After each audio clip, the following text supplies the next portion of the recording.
waxaa rajabeel noqday dadaaladii iyo wadahadaladii ka socday magaalada dhuusamareeb ee xarunta gobolka galgaduud islamarkaana u dhexeeyay ra-iisul wasaare xasan cali khayre iyo hogaamiyaha guud ee ahlusunna waljamaaca macalin maxamuud.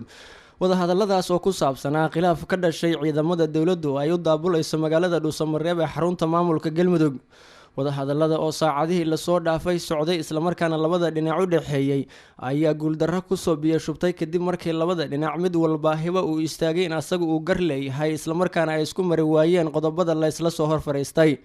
khilaafkani ka dhexeeya ahlu sunno iyo ra-iisul wasaare xasan cali khayre ayaa waxa uu sababay in garoomada diyaaradaha ee magaalooyinka dhuusamareeb iyo guraceel in loo diido diyaarado siday ciidamo dowladdu ay ugu tala gashay inay la wareegaan ammaanka magaalada dhuusamareeb iyo sidoo kale garoonka diyaaradaha ee magaaladaasi sababa la xiriira in la adkeeyo ammaanka magaalada oo martigelinaysa doorashada maamulka galmudug.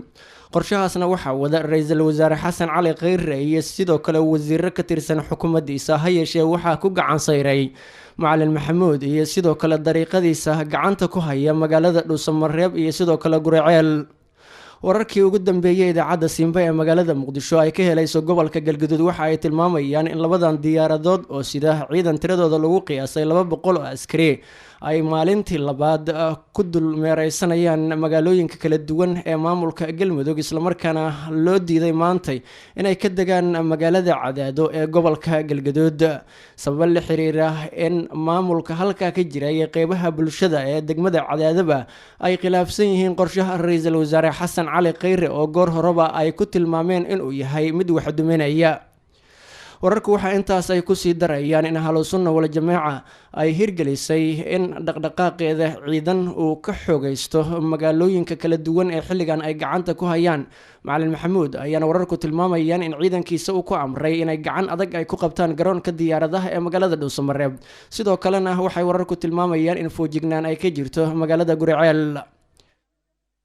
maxamed xaadir nuur oo ka mid ah siyaasiyiinta in dhow la socda siyaasadda maamulka galmudug iyo dhaqdhaqaaqa ka jira deegaanada maamulkaas ayaa waxa uu tilmaamay in ahlusunna waljamaaca xilligan ay dareensan tahay in ra-iisul wasaare xasan cali khayre uu wado qorshihii ugu dambeeyey ee maamulkaasi uu ku burburinayo islamarkaana uu ku afduubanayo guud ahaan siyaasadda maamulka galmudug. waxauna tilmaamay in macalin maxamuud oo horjooga u ah ahlusunna waljamaaca xilligan uu ku gacan sayray dhammaan dhaqdhaqaaqyadii uu waday ra-iisul wasaare xasan cali khayre. waxaa qorshayaashaasi qeyb ka ah in dowladdu ay si rasmiya ula wareegto ammaanka magaalada dhuusamareeb iyo sidoo kale maamulka garoonka diyaaradaha si looga foojignaado falal amni darro oo dhaca inta wafuudda iyo ka qaybgalayaasha arrimaha doorashooyinku ay magaaladaasi kusii qulqulayaan. waxaana xilligan uu tilmaamay in ra-iisul wasaaraha iyo sidoo kale wafdigiisuba ay qarka u saaran yihiin in laga saaro magaalada dhuusamareeb. runta waxaa tahay marka hore dhuusamareeb sida muuqato iyo xanaanka hadda iyo sida hadda waxa u socdaan waxaa malaysaa in yani qalad hore u dhacay xooggiisu hadda soo muuqanayo. waxaan ognahay dowladda Soomaaliya bilowgii gobolada dhexe ama galmudug waxay ku wajahaday hab qaldan, waxay kasoo gashay albaab aan sax ahayn, waxay isticmaashay awood dhaqaale iyo aan dhahay awood dhaqaale aqli kale ma jirin. dhaqaalahaas dalka iyo dadkii lagu baxnaaniyo la rabay ayaa loo adeegsaday in dadkii wada joogay iyo maamulkoodii iyo deegaanadii lagu burburiyo. taas waxay keentay marka in qaybo ka mid ah maamulkii galmudug ay u dhegmuglaadaan maamulka hadda ka shaqeynaya maxaan ku rahdaa galgaduud oo macalin maxamuud iyo gruubkiisii ah. arrintaasoo marka aakhirkii waxay keentay marka in wixii xaqdaradii iyo dulmigii lagu hayo deegaanada ay dowladda Soomaaliya ku haysay inuu maanta banaanka yimid oo dhinac la kala istaagay. ra-iisul wasaarihii oo muddada fad meesha u fadhiyey oo ujeedada uu ka lahaa ay tahay inuu ciidamo meesha ku daadguraayo aakhirkiina dadka deegaanadaas uu amni darro iyo qalqal geliyo. waxyaalaha laga yaaba waxaa ka mid ah magaalada caasimada Hiirshabeelle ayaa meel la maro, magaaladii ayaa xiran, magaaladii dhagaxan lagu jiray, magaaladii baa maanta laga yaaban yahay xaalkeeda loo saar yahay in 550 kilomitir ciidan Muqdisho looga qaado. sababta keentay waa dareemi kartaa ujeedada laga leeyahay. kooxda fila Soomaaliya ee maamula waxay inta badan ay ku dadaalayaan inay dalkan ay sida ayaga ay rabaan ay ka yeelaan. maxamed xaadir nuur oo sii hadleeyay ayaa waxa uu sheegay in ahlu sunna waljamaaca iyo sidoo kale taageerayaashooduba ay xilligaani si dhow ula socdaan dhammaan dhaqdhaqaaqyada ra-iisul wasaare xasan cali khayre kuwaas oo kusii aruuraya in ay guuldaraystaan. waxa uuna sheegay in ahlu sunna waljamaaca go-aanka xilligan ay qaadatay uu yahay mid meesha ka saari doona in ra-iisul wasaare khayre ay u fududaadaan dhowr arrimood oo doorashooyinkaasi uu kaga gol lahaa in uu in badan uu gacanta ku dhigo. waxaa ka mid ahaa qorshayaasha ahlusunna waljamaaca haddii khilaafkooda uu sii taagnaado burburi doona in magaalada dhuusamareeb lagu qabto shirar beelaha galmudug ay diidan yihiin oo shirka dib u heshiisiinta uu ka mid yahay iyo sidoo kale martigelinta soo xulista xildhibaanada baarlamaanka cusub ee maamul goboleedka galmudug oo magaalooyinka kale ee maamulkaasi hore looga diiday. qorshayaashaas waxay ahaayeen sida la tilmaamay kuwa lagu naasnuujinayo ahlusunna waljamaaca. xilligaanse khilaafka soo ifbaxay ayaa meesha ka saaraya.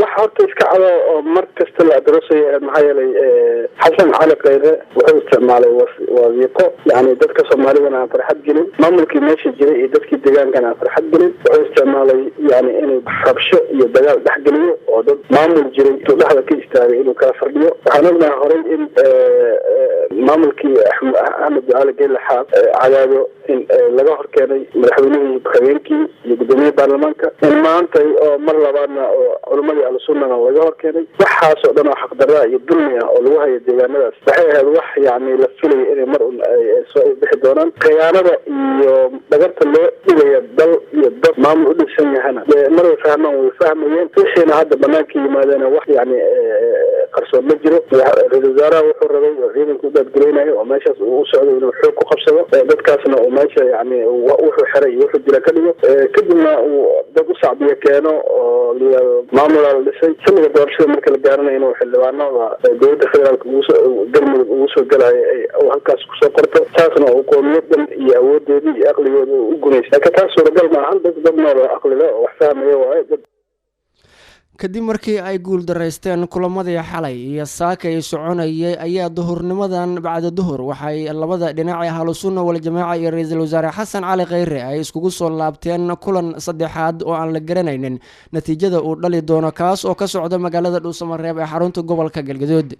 ila ku sugan magaalada dhuusamareeb ayaana waxay simba u xaqiijinayaan in wadahadaladaasi ay u muuqdaan in ay ku socdaan wadadii kulamadii hore ay mareen.